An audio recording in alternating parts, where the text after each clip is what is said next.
So yan mga idol, lalagyan na natin ng bus bar. Dahil kulang tayo ng bus bar, kulang ng dalawa para sa pagtatap balance. Nilagyan ko siya ng stainless na stainless wire para lang matap balance natin. So check natin kung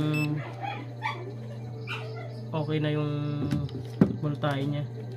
So itatap balance natin siya, hayaan muna natin siya magdamag mga idol. 3.263 3.265. So yan, nagbabago-bago yung voltahe niya. Buka natin dito 3.265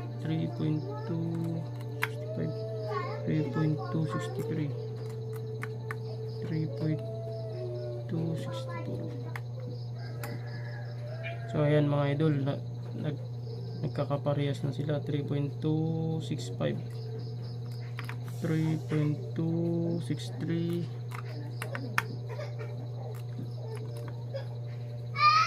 3.279. So antayin lang natin ito mga idol. Pagdamag natin i-tap balance.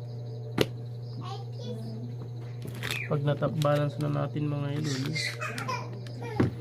pwede na tayo maglagay ng mga